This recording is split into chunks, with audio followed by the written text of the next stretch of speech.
Assalamualaikum warahmatullahi wabarakatuh. Selamat siang pemirsa.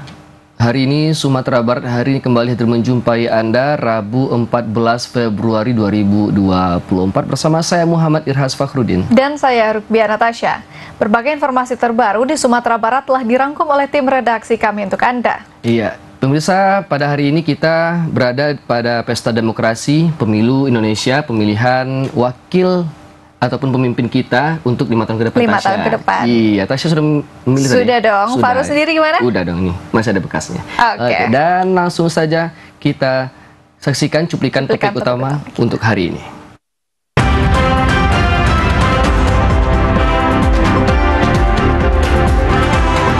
Gubernur Sumatera Barat menilai pemilu di Sumatera Barat relatif kondusif. Pemilih di TPS daerah penyintas gempa antusias menggunakan hak suara.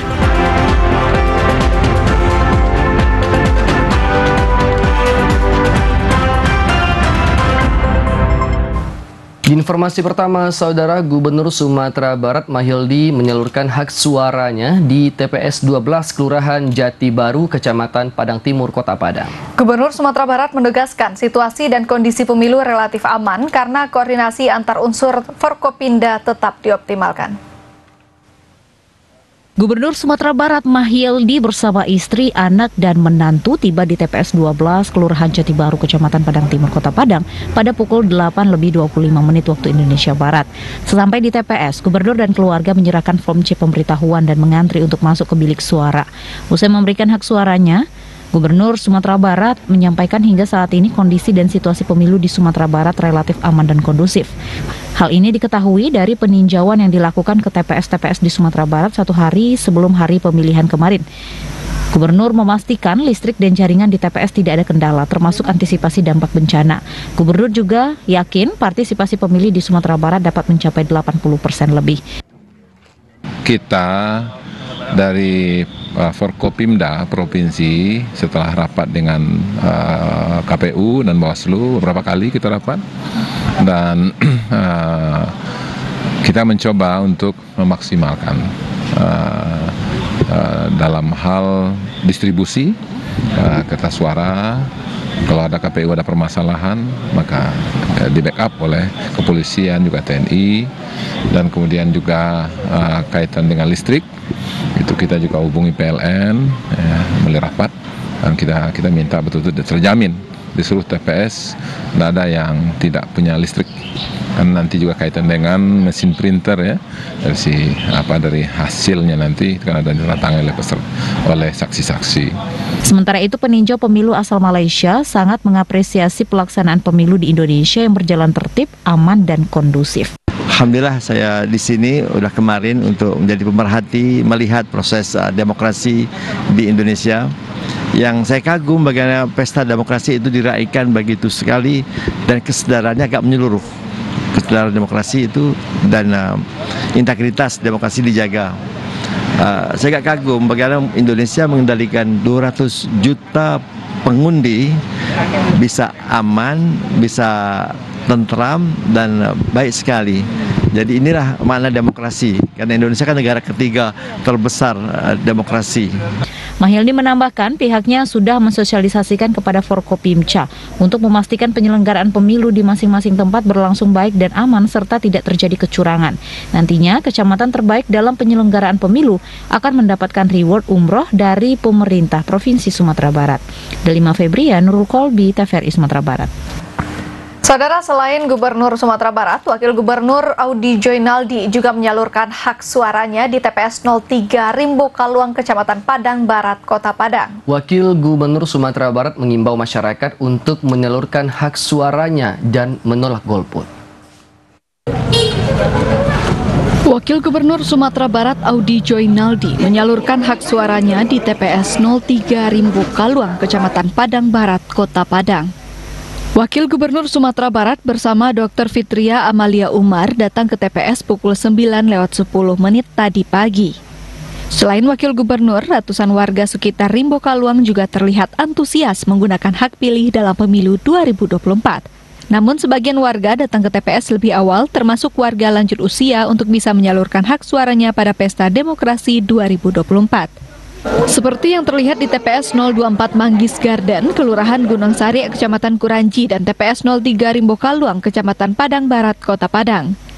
Ketua KPPS TPS 03 Rimbo Kaluang, Diana, menjelaskan, proses pemungutan surat suara dimulai pada pukul 7 pagi hingga pukul 12 siang, dan dilanjutkan dengan pemungutan DPTB pada 12 hingga 1 siang. RT 1 dan RT 5, RW 2, Flamboyan Baru.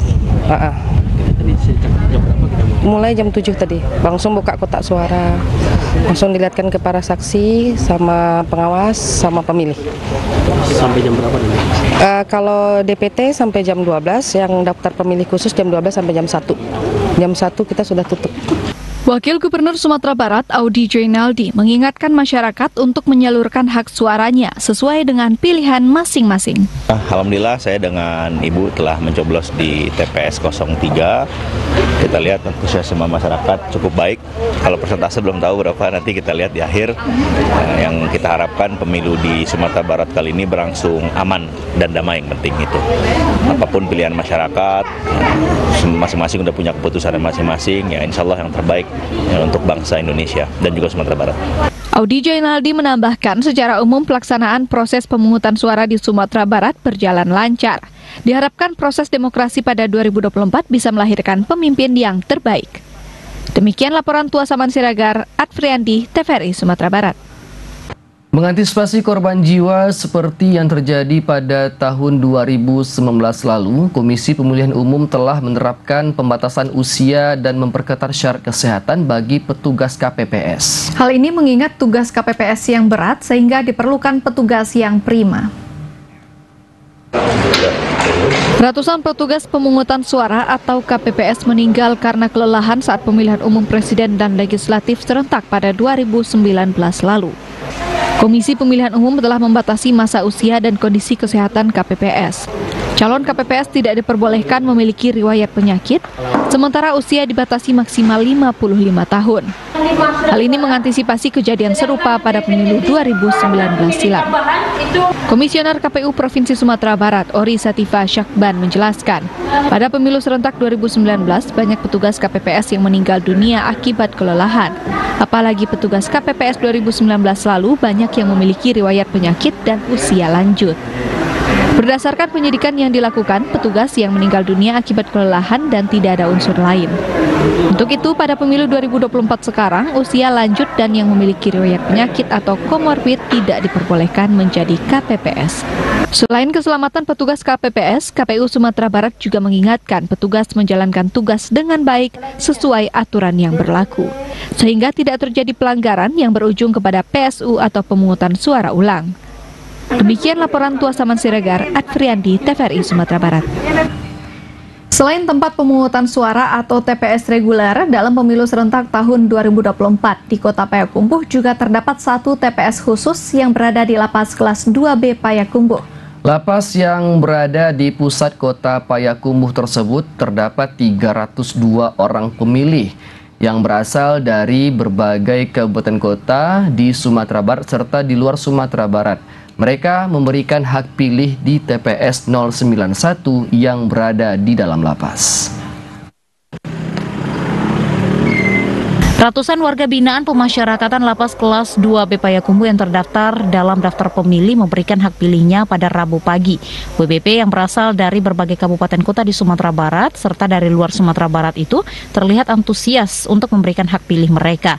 Jelang memberikan hak pilih di TPS 901 Kelurahan Kotokoci, Kubu Tapak Rajo, Kecamatan Payakumbuh Utara yang berada di dalam lapas, WBP terlihat melihat daftar calon presiden dan wakil presiden, DPR RI, DPD RI, DPRD Provinsi, serta DPRD Kota Payakumbuh yang dipasang KPPS di papan yang berada di sekitar TPS. Mereka terlihat memperhatikan satu persatu calon yang akan dipilih. Kalapas Kelas 2B Payakumbuh, Azhar, menyebutkan jumlah daftar pemilih yang ada di TPS khusus mencapai 302 orang. Jumlah surat suara yang didapatkan juga beragam karena mereka banyak yang berasal dari luar Payakumbuh. Dari 302 orang pemilih terdiri dari 137 pemilih yang masuk dalam daftar pemilih tetap dan 165 pemilih yang masuk dalam daftar pemilih tambahan. Jumlah itu juga termasuk pegawai lapas. Di dalam 302 ini 91 pemilih nanti surat-suratnya akan diambil dari kelebihan dari TPS luar, Pak. Dari tergantung, Pak. Dia ada yang dapat 5, tergantung daerah KTP mereka, ada dapat 4, 3 gitu. Kalau saya memilih sini juga. Kalapas juga menambahkan dari ratusan pemilih, surat suara untuk 91 orang pemilih diambil atau berasal dari luar TPS. Sementara untuk surat suara yang didapat ratusan pemilih tersebut beragam, ada yang didapat 1, 4, dan 5 surat suara sesuai identitas atau KTP. Sementara terkait tingkat partisipasi di lapas dari tahun ke tahun mencapai 100%. Dari Kota Payakumbuh, Edward, TVRI Sumatera Barat melaporkan. Sebanyak 856 warga binaan Lapas Kelas 2A Padang mengikuti pencoblosan pemilu 2024. Untuk proses pencoblosan terdapat 4 TPS di dalam Lapas Kelas 2A Padang. Beginilah suasana pencoblosan pemilu 2024 di Lapas Kelas 2A Kota Padang. Sejak TPS dibuka, tampak ratusan warga binaan Lapas Kelas 2A Padang sangat antusias untuk menyalurkan hak suaranya. Kepala Kantor Wilayah Kemenkumham Sumatera Barat, Haris Sukamto, mengatakan jumlah pemilih di Lapas Kelas 2A Padang berjumlah 856 orang. Untuk proses pencoblosan, 856 pemilih tersebut akan memilih di 4 TPS yang ada di dalam lapas, yakni TPS 901, 902, 903, dan 904. Sementara itu, seluruh KPPS di 4 TPS Lapas Kelas 2A Padang merupakan pegawai Lapas Kelas 2A Padang yang berjumlah 36 orang. Antusias warga binaan untuk mengikuti kegiatan pemilu ini juga sangat luar biasa, karena dari kemarin kita menyiapkan tempat ini juga melibatkan mereka semua. Jumlah TPS ini berapa, Pak? Di Lapas Padang ini jumlah TPS 4, dari TPS 901, 902, 903 sampai 904. Mudah-mudahan semua berjalan lancar dan kami tetap targetkan bahwa ASN kami netral, Kemenkumham komit untuk netral, dan kita siap melaksanakan ini dengan sesuai dengan harapan kita semua. Untuk pengamanan Lapas Kelas 2A Padang bekerjasama dengan Polresta Padang dan Polda Sumatera Barat. Kemenkumham Sumatera Barat berkomitmen akan tetap menjaga netralitas pada pemilu 2024 di Sumatera Barat, meski sejumlah pegawai di Kemenkumham menjadi KPPS. Redo Jayusman, TVRI Sumatera Barat melaporkan. Sementara itu, saudara, ratusan warga binaan Lapas Kelas 3 Suliki menggunakan hak suaranya di TPS khusus yang diakomodasi oleh KPU Kabupaten 50 Kota. TPS khusus ini dihiasi dengan tema merah putih yang menggambarkan persatuan dan kesatuan dalam perbedaan pemilu 2024.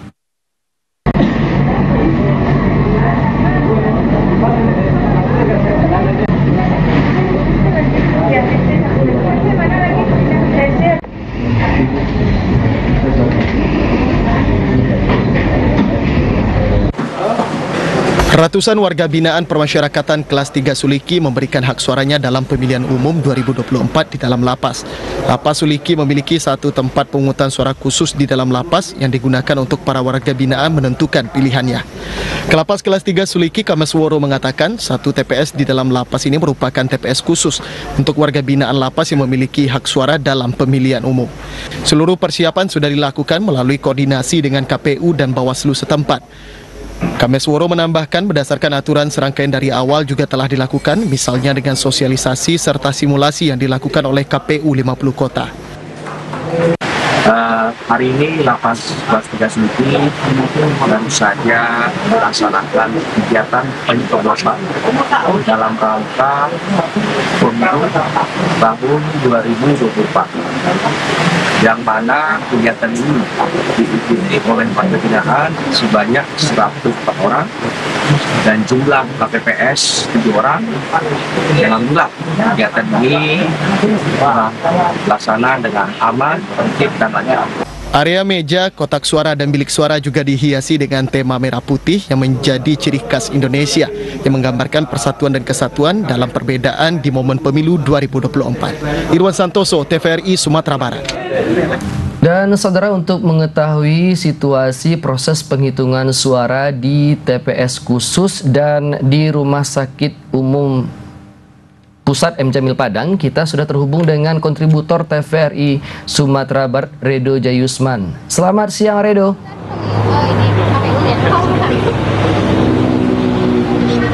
Pak, tolong Pak, lagi siaran Pak. Selamat siang, Redo. Redo bisa mendengar suara kami dari studio, Redo?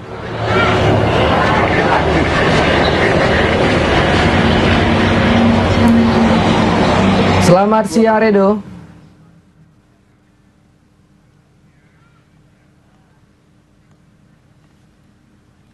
Ya, kita ingin saudara, sebanyak 71.678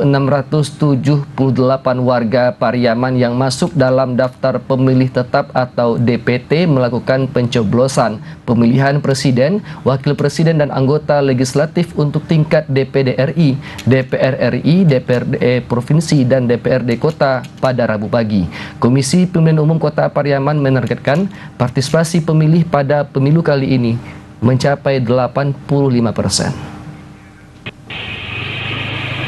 Rabu pagi, sejumlah TPS di Kota Pariaman mulai didatangi masyarakat yang akan melakukan hak pilihnya untuk mencoblos calon presiden dan wakil presiden, anggota legislatif untuk tingkat DPD RI, DPR RI, DPRD Provinsi dan DPRD Kota Pariaman. Di sejumlah TPS di Pariaman mulai ramai didatangi masyarakat. Ketua KPU Kota Pariaman Ali Unan mengatakan pencoblosan pada pemilu kali ini dimulai sejak pukul 7.00 waktu Indonesia Barat hingga pukul 13.00 waktu Indonesia Barat yang tersebar di 289 TPS termasuk 2 TPS khusus di Lapas Pariaman.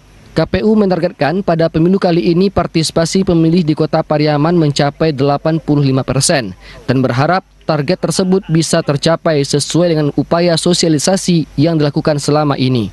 Selain itu, Ali Unan juga menyampaikan bahwa pelaksanaan pencoblosan masih berjalan aman dan lancar dan berharap hingga proses penghitungan suara juga berjalan aman. Termasuk kondisi cuaca yang sebelumnya dikhawatirkan akan terjadinya hujan, namun di hari pencoblosan cuaca masih terpantau cerah. Termasuk jaringan listrik dan jaringan internet ke seluruh TPS untuk proses mengupload rekap nantinya juga dalam kondisi aman, karena pihaknya sudah melakukan koordinasi dengan kedua instansi tersebut. 1.678 lagi di 3 dapil dan 289 TPS. Nah, di 289 itu 2 TPS khusus di Lapas. Di 289, 287 yang umum dan 2 TPS khusus. Bagaimana prediksi partisipasi masyarakat? Nah, kita berharap mentargetkan di 85 ya. Kita lihat di masyarakat juga sangat antusias tentunya. TPS ini ramah disabilitas, bisa dimasuki roda. Nah, ini akan kita monitoring sore nanti sampai malam. Selain itu, untuk pemilih disabilitas, KPU Kota Pariaman pastikan seluruh TPS yang ada di daerah itu ramah disabilitas. Dalam datanya, ada sekitar 905 pemilih disabilitas di Kota Pariaman akan menggunakan hak pilihnya. Dari Kota Pariaman, Abdul Syahril, TVRI Sumatera Barat melaporkan. Saudara, tingginya antusias warga Kota Solo dalam menyalurkan hak suaranya, KPU Kota Solo yakin tingkat partisipasi pemilih mencapai 89%.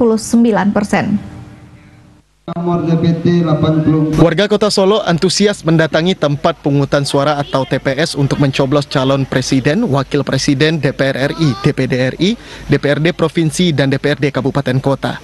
Tingginya antusias warga pada pemilihan umum tahun 2024 saat ini menandakan suksesnya sosialisasi yang dilakukan oleh pihak penyelenggara pemilu sehingga terwujudnya kesadaran untuk menggunakan hak pilih. Menurut petugas, pukul 7 waktu Indonesia Barat, warga sudah ramai datang untuk menyalurkan hak pilihnya ke TPS. Awalnya datang 8 orang, kemudian terus bertambah banyak. Tingginya antusias warga untuk melakukan pemilihan sehingga membuat antrian cukup lama, berkisar 15 hingga setengah jam lebih. Sementara itu, sejumlah warga mengaku sudah tahu yang akan dipilihnya di bilik suara. Namun ada beberapa warga yang tidak tahu siapa yang dicoblos untuk pemilihan sehingga lebih menusuk partainya saja. Tadi datang jam berapa, Kak? Jam 8 pagi. Terus bagaimana, Kak? Antri tadi? Iya, lumayan lama antri. Terus bagaimana proses pencoblosan tadi, lancar? Lancar. Terus tahu yang dicoblos apa? Ada yang tahu, ada yang enggak. Kalau yang enggak tadi partainya aja yang dicoblos. Oh, tadi partainya aja yang dicoblos. Sementara itu diketahui pada pemilihan umum 2024 di Kota Solo, jumlah pemilih tetap sebanyak 55.832 orang pemilih dan pemilih tambahan atau DPTB sebanyak 1.464 orang pemilih. Dengan antusiasnya masyarakat melakukan pemilihan, KPU Kota Solo meyakini tingkat partisipasi pemilih di Kota Solo mencapai 89%. Dari Kota Solo, Ari Pratama Setiawan, TVRI Sumatera Barat. Dan saudara, kita telah terhubung kembali bersama reporter kami Redo Jayusman yang berada di lapangan untuk memberikan laporan langsung terkait proses penghitungan suara di TPS khusus dan Rumah Sakit Umum Pusat M. Jamil Padang. Selamat siang, Redo. Ya, selamat siang, Faru. Iya, silakan dengan laporan Anda. Dapat saya laporkan bahwa proses pemilu 2024 di Kota Padang hingga saat ini seperti berjalan lancar, tertib dan aman. Berdasarkan data KPU Kota Padang, daftar pemilih tetap di Kota Padang berjumlah 666.178 pemilih, di mana terdapat jumlah TPS sebanyak 2.681. Sementara itu dari 2.681 ini terdapat 8 TPS khusus yang berada 4 TPS di Lapas Kelas 2 Padang, 3 TPS berada di Rutan Anak Air dan 1 TPS berada di Lapas Wanita Kota Padang. Sementara itu juga saya dapat laporkan bahwa jumlah DPP yang berada di Lapas Kelas A Padang berjumlah 856 pemilih yang merupakan warga binaan tertinggi yang memilih di 4 TPS di dalam lapas, yaitu TPS 901, 902 dan 903 dan seterusnya 904. Untuk keamanan tersendiri, pihak Lapas Kelas 2 Padang bekerjasama dengan pihak Kepolisian Polresta Padang dan Kapolda Sumatera Barat.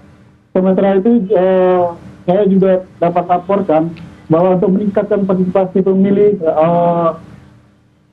Rumah Sakit M. Jamil Padang bekerjasama dengan KPU melakukan TPS keliling ke sejumlah ruangan, di mana di Rumah Sakit M. Jamil Padang memiliki 32 pemilih pindahan yang masih di wilayah Kota Padang, namun sudah melakukan pemilihan H-7 sebelum pencoblosan dilakukan. Dari 32 pemilih terdapat di Rumah Sakit M. Jamil bahwa surat suara yang tercoblos hanya 10 orang, karena menjelang pencoblosan pada hari ini sebagian sudah pulang kembali ke rumahnya. Seperti itu, Faru. Baik, Redo, terima kasih untuk informasinya dan selamat kembali bertugas. Tetap jaga keselamatan dan kesehatan. Dan saudara, kita ke informasi selanjutnya. Warga Komplek Vilano Jaya 3, Parak-Karakah, Kota Padang berharap pemimpin yang terpilih pada pemilu tahun ini bersifat amanah dan dapat membawa Indonesia ke arah yang lebih baik. Hari ini seluruh masyarakat Indonesia menyalurkan hak pilihnya di sejumlah tempat pemungutan suara, termasuk di sejumlah komplek perumahan di Kota Padang. Warga antusias mendatangi TPS dan bersabar antri menunggu giliran untuk melakukan pencoblosan surat suara. Sebelum masuk ke bilik suara, warga diarahkan untuk melihat surat suara yang ditempel di sudut TPS. Upaya dilakukan petugas agar warga dapat melihat partai dan nama-nama calon presiden, caleg DPR RI, DPRD Sumbar, DPRD Kota, serta DPD, agar tidak bingung saat berada di bilik suara. Warga berharap pemimpin yang terpilih pada pemilu tahun ini amanah dan mampu membawa perubahan Indonesia ke arah yang lebih baik. Sebagai warga Indonesia yang baik dan benar, kita harus antusias karena ini pesta demokrasi sekali 5 tahun. Sekali 5 tahun diadakan, ya kan? Oke. Apa harapan Ibu ke depan untuk Indonesia? Harapan ke depannya semoga Indonesia akan ada perubahan. Untuk dalam masa ke depannya kita harus memilih sesuai dengan pilihan kita, sesuai dengan kinerja mereka masing-masing, dan sesuai dengan apa yang kita mau tentang pemimpin kita yang akan datang. Di TPS 31 Komplek Vilano Jaya 3 Parak-Karakah, Kota Padang terdapat 299 pemilih yang menyalurkan hak suaranya hari ini. Hingga pukul 10 tadi pagi, lebih dari 70% warga sudah menyoblos dengan tertib. Titi Anggraini, TVRI Sumatera Barat. Saudara, proses pemungutan suara pemilihan umum di daerah penyitas gempa di Kecamatan Talamu dan Lapas Kelas 3 Talu berjalan lancar. Meski beberapa bangunan terlihat rusak akibat gempa 2 tahun lalu, namun KPPS berhasil meningkatkan partisipasi pemilih datang ke TPS, sementara 163 pemilih di lapas salurkan hak suara. Meski dampak gempa 2 tahun lalu masih terasa, namun tidak menghambat partisipasi masyarakat menyalurkan hak suara di pemilu serentak di Kecamatan Telamau. Bahkan beberapa TPS dibuat di samping rumah atau sisa bangunan gempa yang rusak akibat gempa. Selain bangunan fasilitas umum, sebagian besar TPS dibuat dari tenda terpal atau teras masyarakat yang dekat dengan tempat terbuka. Mulai Rabu pagi, pemilih terlihat sudah sangat ramai dan menyalurkan hak suaranya di TPS. Sementara itu, di Lapas Kelas 3 Talu terdapat 163 daftar pemilih yang terdiri dari warga binaan dan petugas lapas. Sejak pagi, KPPS dan PTPS bersama saksi serta petugas keamanan sudah berjaga dan berada di lokasi TPS di dalam perkarangan lapas. Kelapas memastikan semua kebutuhan TPS sudah dikoordinasikan dengan KPPS serta memenuhi semua regulasi yang ada agar semua hak suara bisa tersalurkan dan diawasi PTPS agar terwujud demokrasi yang berkualitas. Kelapas meminta semua pihak menjaga netralitasnya. Untuk apa pemimpin yang kita pilih, tujuannya supaya kami yang korban gempa yang belum ada sama sekali yang bisa seperti saya sendiri sampai sekarang belum ada. Jadi kami berharap dan saya pribadi pun berharap bisa segera mungkin. Sementara itu, Kelapas Kelas 3 Talu Supar memastikan tahapan pemilu di TPS khusus Lapas hingga siang ini berjalan aman. Selain penyelenggara, personil polisi dan Limas TPS juga berada di lokasi sudah memulai tugasnya masing-masing. Ada 163 yang punya pilih. Nah, dan alhamdulillah kesempatan ini juga kami didampingi oleh tim dari keamanan Polsek Talamau dan jajaran kami dari keamanan Pak Kasubsi Kamtib dalam menjalankan mensukseskan kegiatan pesta demokrasi negara kita. Pemilih dari korban gempa berharap pemilu berjalan lancar dan aman, serta harapan masyarakat bisa dipenuhi oleh pemimpin terpilih. Berdasarkan pengamatan di lapangan, proses pemungutan suara di Kecamatan Telamau dan TPS khusus berjalan lancar dan aman. Dari Kabupaten Pasaman Barat, Andika Adisaputra, TVRI Sumatera Barat. Duo komisioner Bawaslu Provinsi Sumatera Barat mencoblos di TPS rawan erupsi Merapi. Bawaslu mengimbau seluruh pengawas pemilu untuk menjaga seluruh tahapan hingga penghitungan surat suara nanti. Dua komisioner Bawaslu Provinsi Sumatera Barat memilih di 2 TPS rawan erupsi Merapi di Kabupaten Tanah Datar. Fabian Bartez memilih di TPS 03 Nagari Pasir Lawe, sedangkan Ketua Bawaslu Alni memilih di TPS 004 Nagari Lawang, Mandahiliang, Kecamatan Salim Pawang. Dalam pantauannya masih terdapat sedikit kelemahan dalam proses pemungutan suara, yakni pengumuman terhadap partai yang telah dianulir sebelumnya tidak diumumkan kepada masyarakat melalui pengeras suara. Dikhawatirkan jika tidak diingatkan oleh petugas TPS, maka suara pemilih yang memilih partai tersebut akan dinyatakan tidak sah. Sementara itu, Ketua Bawaslu Provinsi Sumatera Barat mengingatkan seluruh pengawas pemilu untuk menjaga seluruh tahapan hingga penghitungan surat suara. Bawaslu meyakini seluruh prosedur tahapan telah mendekati proses yang sesuai dengan perundang-undangan yang berlaku. Alhamdulillah prosedur, mekanisme dan tata cara pemungutan penghitungan suara di TPS 4 ini itu sudah berjalan sesuai aturan. Petugas-petugas KPPS termasuk juga Linmas TPS itu sudah bekerja sesuai dengan tupoksi mereka, dan kami melihat masyarakat yang datang ke sini sangat antusias dan mereka sudah dilayani secara maksimal oleh kawan-kawan penyelenggara. Di Tanah Datar terdapat sebanyak 1.228 TPS yang tersebar di 14 kecamatan dan 75 nagari.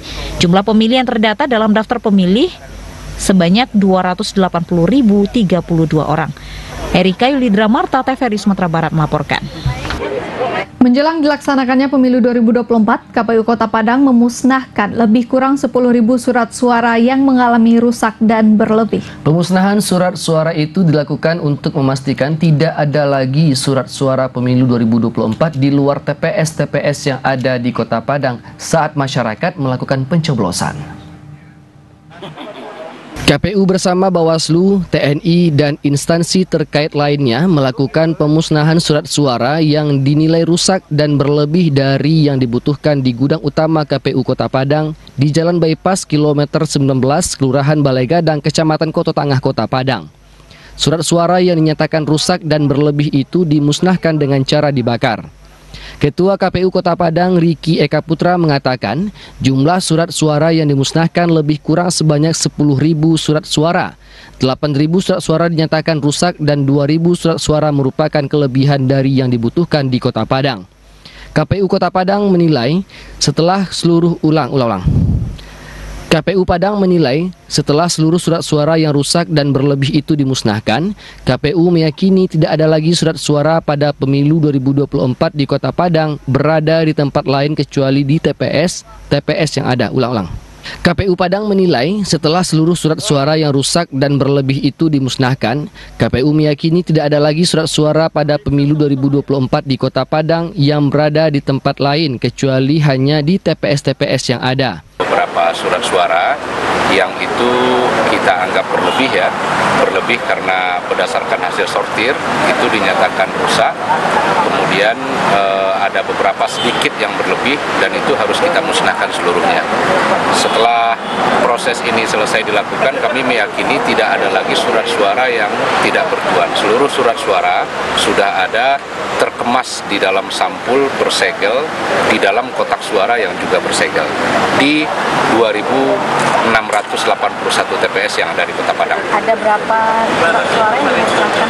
Ada 10 ribuan dari 3.403.25 lembar. Artinya 10 ribuan ini yang rusak itu ada 8 ribuan. Sebagaimana yang sudah disampaikan sebelumnya bahwa yang rusak ini jauh lebih baik jumlahnya, ya, hanya 0,25%.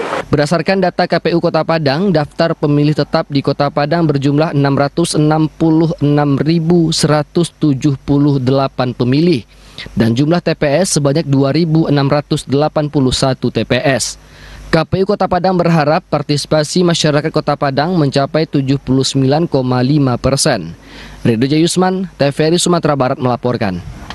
Sementara itu, Saudara, Komisi Pemilihan Umum Kabupaten Tanah Datar memusnahkan hampir 1.000 surat suara. Surat suara tersebut dinyatakan rusak saat pelipatan dan berlebih dari jumlah DPT yang ada. Hampir 1.000 surat suara dimusnahkan Komisi Pemilihan Umum Kabupaten Tanah Datar Selasa sore.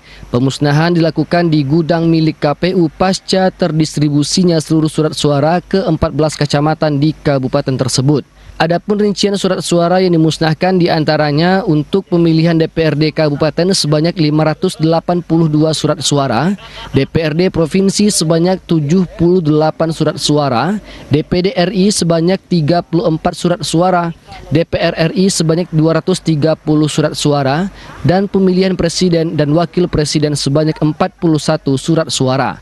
Ketua KPU mengaku surat suara tersebut dinyatakan rusak seperti warna buram, percikan tinta, dan sobek. Selain itu, surat suara juga dinyatakan berlebih dari jumlah DPT di kabupaten tersebut. Surat suara dari kelima jenis surat suara itu. Nah, sebenarnya kalau di Kabupaten Tanah Datar jenisnya itu bisa dikategorikan 8 ya. Pemilihan Presiden, Wakil Presiden, DPD, DPR RI, DPD Provinsi, Dapil Sumbar, Dapil Tanah Datar 1, 2, 3, 4. Nah, ada 8. Nah, total seluruhnya ada yang puluhan, ada yang ratusan. Jadi dia dikategorikan 2 jenis. Jenis yang pertama yaitu rusak saat melakukan sortir lipat dan kelebihan surat suara. Diki pun menjamin seluruh surat suara yang telah didistribusikan sesuai dengan jumlah pemilih pada pemilu 2024. Daftar pemilih tetap di Tanah Datar sebanyak 232 orang yang akan menyalurkan hak pilihnya di 1.228 tempat pemungutan suara. Erika Yulidra Marta, TVRI Sumatera Barat melaporkan. Saudara, untuk mengetahui bagaimana proses persiapan penghitungan suara di Kabupaten Padang Pariaman, saat ini kita sudah terhubung dengan reporter TVRI Sumatera Barat, Dodi Syahputra, yang akan melaporkan dari TPS 14 Kasang. Selamat siang, Dodi. Bagaimana laporan Anda? Baik, terima kasih Tasya. Benar sekali saudara bahwa saat ini saya sedang berada di tempat pemungutan suara atau TPS 014 Korong Duku Nagari Kasang Kabupaten Padang Pariaman, bahwa saat ini sedang berlangsung penghitungan surat suara untuk Presiden dan juga Wakil Presiden, DPR RI, DPD RI, DPRD Provinsi Sumatera Barat dan juga DPRD Kabupaten Padang Pariaman. Dan kita lihat bahwa hingga saat ini antusias masyarakat untuk mengikuti baik dari mulai pemilihan yang ditutup pada pukul 13 waktu Indonesia Barat tadi dan telah dijadwalkan pada pukul 14 waktu Indonesia Barat tadi sudah dimulai penghitungan surat suara, dan kita lihat banyak warga yang ada di Nagari Kasang ini juga ikut mengikuti proses penghitungan surat suara. Dan dapat kami informasikan khususnya di TPS 014 Korong Duku Nagari Kasang Kabupaten Padang Pariaman ini terdapat daftar pemilih tetap sebanyak 294 orang dan ditambah dengan 4 orang DPTB dan 3 orang DPK atau daftar pemilih khusus. Dan saudara, dapat kami informasikan juga bahwa dari tadi pagi hingga saat ini partisipasi masyarakat untuk melakukan pemilihan 5 surat suara yang akan yang telah dicoblos pada hari ini, sebanyak 60% lebih dari masyarakat telah melakukan dan menentukan pilihannya. Dan dapat kami informasikan juga bahwa dalam penghitungan surat suara kali ini disaksikan oleh 10 orang saksi dari partai yang berbeda-beda dan juga disaksikan dan dihadiri oleh petugas TPS, Bawaslu dan juga warga setempat serta pengawas atau pemantau pemilu 2024. Dan nantinya setelah selesai dilakukannya penghitungan surat suara yang dilakukan oleh petugas yang ada di TPS 014 ini, nantinya surat suara akan disimpan terlebih dahulu di kantor Wali Nagari Kasang untuk sampai dilakukannya penjemputan oleh pihak KPU untuk kalkulasi semua penghitungan surat suara. Demikian informasi yang dapat kami sampaikan dari Padang Pariaman. Kembali ke Tasya di studio. Oke, baik, terima kasih Dodi atas laporan Anda. Selamat bertugas kembali. Oke, baik saudara, kita ke informasi selanjutnya. 6.150 lembar surat suara rusak dan berlebih dimusnahkan oleh KPU Pasaman Barat. Surat suara itu dibakar di depan kantor dan disaksikan oleh Bawaslu dan pihak keamanan. Sebanyak 6.151 lembar surat suara pemilu dari 5 kategori dimusnahkan oleh Komisioner KPU Pasaman Barat dengan cara dibakar. Surat suara itu merupakan hasil sortir dan ditemukan rusak dan surat suara dari kebutuhan. Pemusnahan 1.141 surat suara pemilihan presiden dan wakil presiden, 3.494 surat suara DPR RI, 373 lembar surat suara DPD RI, 1.143 DPRD Provinsi dan 1.710 DPRD Kabupaten dengan cara dibakar.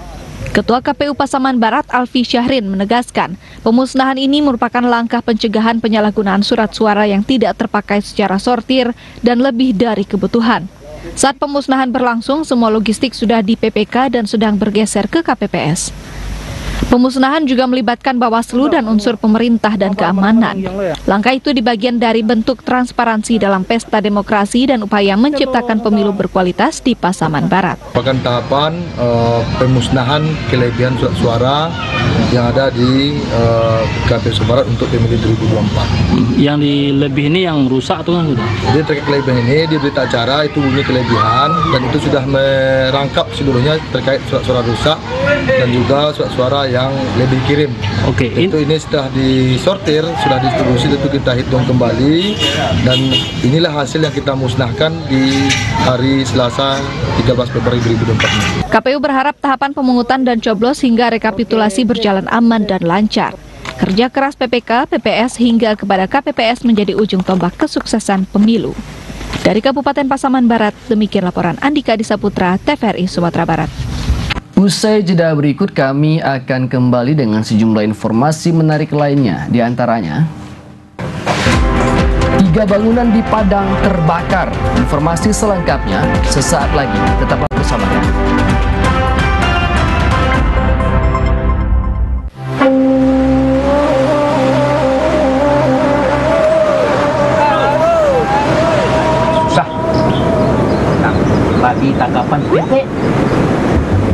Sangat bagus.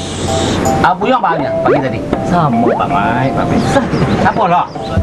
Kita nih kan mau pemilu nih Bapak. Ya betul bulan 2. Mana kalau kita pilih pemimpin yang pro nelayan? Setuju ya. Assalamualaikum. Waalaikumsalam. Tadi kedengaran ngomong-ngomong tentang pemimpin. Kenapa susah? Kalau saya pilih aja yang ini. Saya?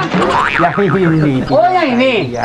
Kalau saya enggak itu Pak. Apa itu janji-janji yang ada? Kita perlu milih pemimpin yang pro nelayan ya Pak Mai ya. Pemimpin yang ini berubah semuanya, memperhatikan rakyat, memperhatikan nelayan, itu maunya. Alah, cuma janji-janji tuh Pak Adang, nggak ada buktinya. Mana buktinya? Ayo kita buktikan saja nanti 14 Februari. Ayo, siapa takut? Ayo.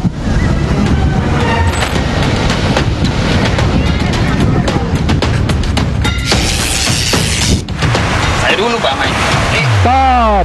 Stop, anak muda, Bapak, jadikan pemilu ajang persaingan sehat, bukan permusuhan. Ayo, sukseskan pemilu tahun 2024. Pemilu damai, bangsa bersatu.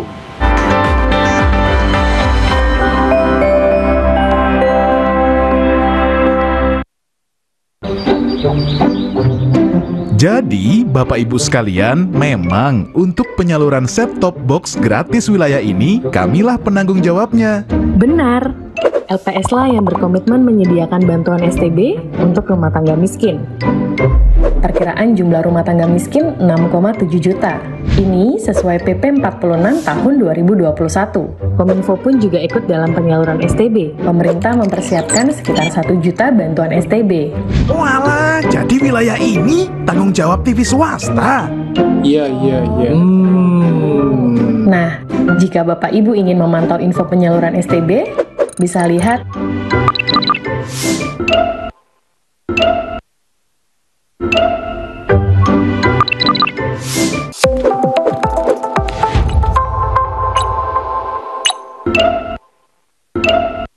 Warga Plus 62, pemilu sudah dekat.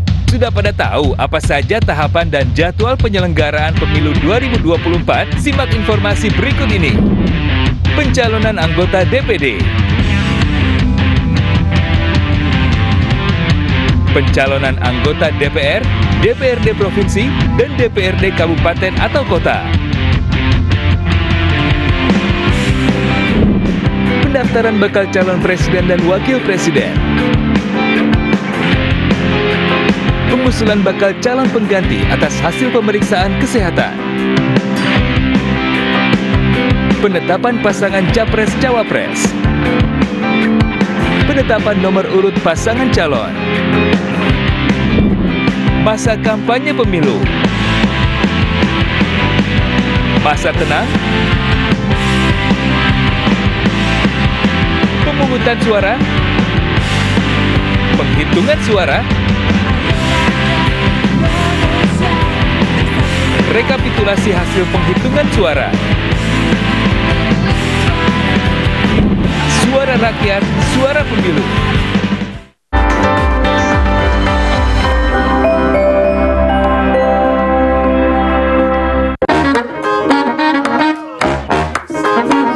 Halo, aku Modi, sobat digitalmu. Kamu tahu nggak kalau siaran TV analog akan diganti menjadi digital? Caranya gampang banget loh. Kamu hanya perlu menginstal set-top box. Ayo, ikuti Modi.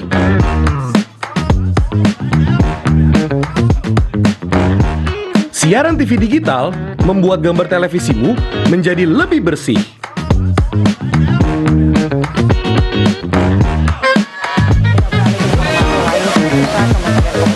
Tidak hanya bersih gambarnya, siaran TV digital juga lebih jernih suaranya. Terus membangun infrastruktur telekomunikasi di wilayah tertinggal, terdepan dan keluar aplikasi. Selain membuat gambar lebih bersih dan suara lebih jernih, teknologi TV digital juga lebih canggih. Ayo, kita kembali ke lab. Ayo, segera bermigrasi ke siaran TV digital. Bersih gambarnya, jernih suaranya, canggih teknologinya.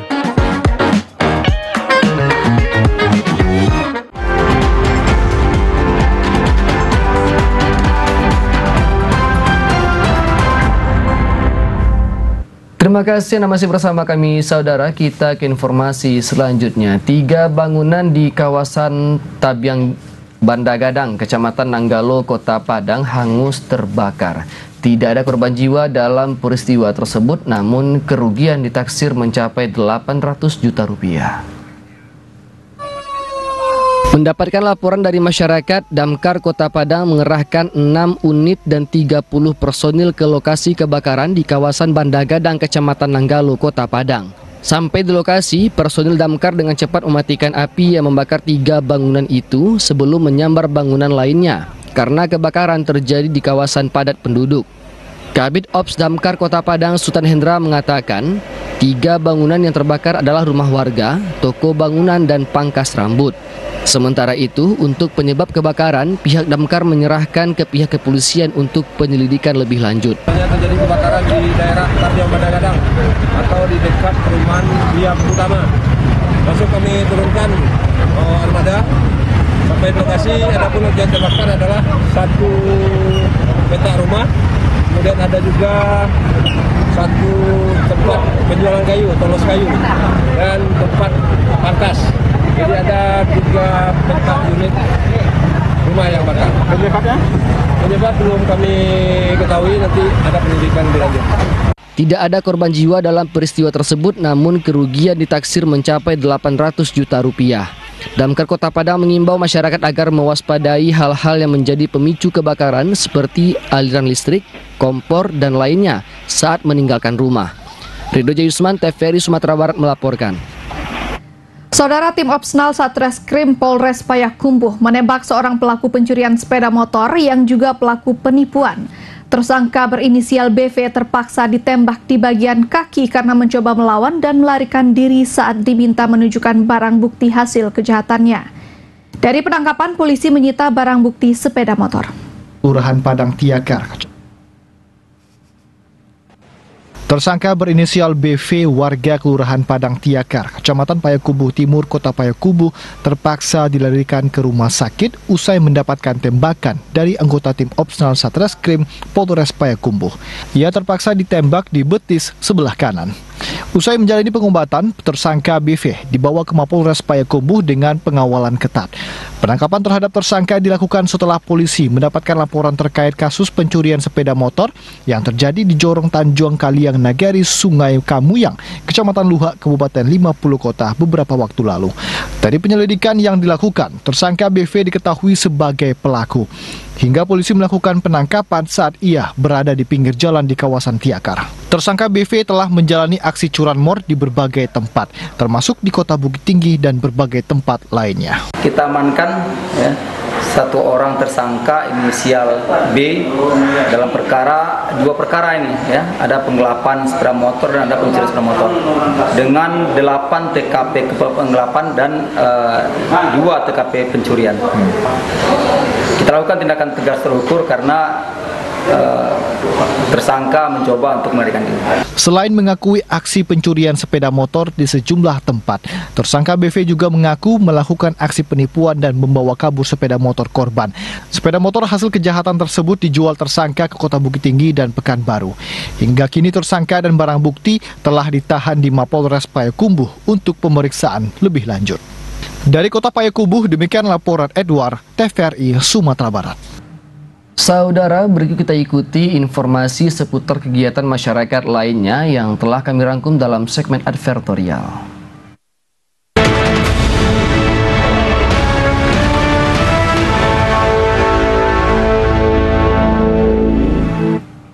Dinas Pendidikan Sumatera Barat menggelar sosialisasi pencegahan dan penanganan kekerasan di lingkungan satuan pendidikan kepada 8 Kacapdin dan 556 SMA, SMK se-Sumatera Barat. Output dari kegiatan diharapkan dapat membentuk satgas yang dapat meminimalisir kekerasan di lingkungan satuan pendidikan. Untuk menekan tindakan kekerasan dan kenakalan anak didik di tingkat SMA SMK se-Sumatera Barat, Dinas Pendidikan Sumatera Barat menggelar sosialisasi pencegahan dan penanganan kekerasan di lingkungan satuan pendidikan. Sosialisasi diberikan kepada 8 Kacapdin dan 556 SMA SMK se-Sumatera Barat. Kegiatan ini juga bersamaan dengan sosialisasi Permendikbud nomor 46 tahun 2023 tentang pencegahan dan penanggulangan kekerasan di satuan pendidikan. Kepala Dinas Pendidikan Sumatera Barat, Barlius, menjelaskan, dunia pendidikan seharusnya dijadikan sebagai wadah untuk membentuk karakter anak didik. Namun faktanya saat ini banyak ditemukan kasus kekerasan di dunia pendidikan, sehingga dibutuhkan aturan yang mengikat agar zero kekerasan dapat terwujud. Tindak lanjut dari sosialisasi ini diharapkan masing-masing satuan pendidikan dapat membentuk Satgas Pencegahan dan Penanggulangan Kekerasan yang SK-nya harus disampaikan ke Dinas Pendidikan Provinsi, sehingga respon cepat penanganan kekerasan di sekolah dapat dilakukan. Upaya pencegahan dan penanganan kekerasan di lingkungan pendidikan untuk melindungi peserta didik dan tenaga kependidikan dari kekerasan yang terjadi di satuan pendidikan, sehingga lingkungan satuan pendidikan yang ramah, aman, inklusif, setara, dan bebas dari tindakan diskriminasi dan intoleransi dapat terbangun. Kepala Dinas Pendidikan Sumatera Barat, Barlius, menambahkan, selama tahun 2023 tercatat sejumlah kekerasan yang terjadi di bangku pendidikan, diantaranya kekerasan fisik, perundungan dan bullying, kekerasan seksual, diskriminasi, dan intoleransi, serta kebijakan yang mengandung kekerasan. Ada laporan tindak kekerasan, tetapi itu kan cepat ditangani, ya, karena ada satgasnya. Satgasnya langsung ditangani, langsung diberikan punishment, peskoran kepada siswa yang melakukan tindak kekerasan, dilakukan pembinaan. Makanya kalau pembinaan karakter itu di sekolah bagus, ya. Pembinaan karakter anak-anak, kegiatan secara kurikulernya jalan dengan baik, kemudian tahfiz Al-Qur'annya juga jalan, kemudian kegiatan-kegiatan pramuka di sekolah jalan, itu kekerasan itu tidak ada lagi, karena energi positif dari anak itu sudah disalurkan kepada olahraga, umpamanya kan, kepada yang lain, dan mereka sudah berinteraksi menjadi satu keluarga besar di sekolah itu, di bawah pimpinan kepala sekolah. Ini tidak ada lagi kekerasan. Kita berharap dengan banyaknya kegiatan-kegiatan yang mengkolaborasikan siswa itu, kemudian ekstrakurikuler yang beragam di sekolah itu, tidak ada tingkat kekerasan. Jadi mereka itu disinergikan, diintegrasikan, ya, dikomunikasikan gitu. Nah. Ketua Pusat Pelayanan Terpadu Perlindungan Perempuan dan Anak P2TP2A Sumatera Barat, Hajah Harneli, mengatakan pencegahan dan penanganan kekerasan di sekolah merupakan langkah penting dalam memastikan setiap siswa dapat belajar dalam lingkungan yang mendukung perkembangan fisik, mental, dan emosional anak. Selain melibatkan siswa dan pendidik, program ini dapat diperluas hingga melibatkan anak-anak pada usia pendidikan awal, mengajarkan nilai-nilai toleransi, empati, dan cara mengatasi konflik secara sehat sejak dini akan menciptakan fondasi yang lebih kuat untuk mencegah kekerasan di kemudian hari. Dalam upaya mencegah dan menangani kekerasan, pelatihan bagi para pendidik merupakan kunci. Memastikan semua guru memiliki pemahaman yang mendalam terkait tanda-tanda kekerasan, mekanisme pelaporan, dan cara berinteraksi dengan korban akan membantu menciptakan lingkungan yang lebih aman. Selain itu, berbagai program positif seperti kegiatan olahraga, ekstrakurikuler, dan kegiatan keagamaan lainnya juga sangat dibutuhkan agar anak didik dapat terhindar dari tindak kekerasan. Faktor agama sangat menentukan, ya. Kurangnya pemahaman agama yang baik, ya, sehingga hak-hak anak, ya, kasih sayang kepada anak, perhatian terhadap anak, ya, kemudian mendidik anak dengan agama yang baik, ya, kadang-kadang itu juga kurang, gitu, ya. Inilah yang mungkin kita selalu mensosialisasikan, mengedukasi, apalagi kita di masyarakat Sumatera Barat kan sudah ada Undang-Undang Nomor 17 Tahun 2022, ya, bahwasanya adat pesani syarat pesani kitabullah, ya, adat Selingkah Nagari sudah menjadi karakter daripada masyarakat Sumatera Barat. Tentu hal ini harus ditunjukkan bahwasanya peran daripada tungku tigo sejarangan tali tigo sepilin, yaitu peran dari nenek mama, peran dari alim ulama, peran dari cadik pandai, ya, itu harus bersinergi, ya. Membangun mekanisme pengawasan yang efektif di sekolah dan mendorong pelaporan tindakan yang mencurigakan. Transparansi dan akuntabilitas adalah kunci untuk memastikan tindakan yang diambil sesuai dengan regulasi. Pembentukan Satgas di lingkungan satuan pendidikan merupakan bukti komitmen pemerintah provinsi dalam memastikan penanganan kasus kekerasan yang cepat dan efisien. Hal ini sangat penting karena membantu memastikan para korban menerima dukungan yang dibutuhkan. Kelima Febria, Joni Sartika, TVRI Sumatera Barat. Kita ke informasi lain, saudara. Harga ikan asin di Air Bangis, Kecamatan Sungai Baremas tidak stabil. Pembuat ikan asin mengaku harga berpatokan pada jenis ikan dan hasil tangkapan nelayan. Stabilitas harga ikan asin menjadi persoalan bagi pengolah ikan di Nagari Air Bangis, Kabupaten Pasaman Barat. Mereka sering merugi ketika harga anjlok seketika saat hasil tangkapan naik atau datangnya stok ikan dari daerah lain. Ikan asin jenis galamo dijual sekitar Rp65.000 per kilogram. Sementara harga ikan teri masih berfluktuatif per kilonya, tergantung kualitas dan hasil tangkapan nelayan di laut. Salah seorang pengolah ikan asin, Yustrizal, mengatakan harus berhati-hati saat pengolahan dan menetapkan harga secara pasti agar tidak merugi saat pembelian ikan mentah dari nelayan. Jika tangkapan meningkat, khawatir harga ikan asin bisa turun.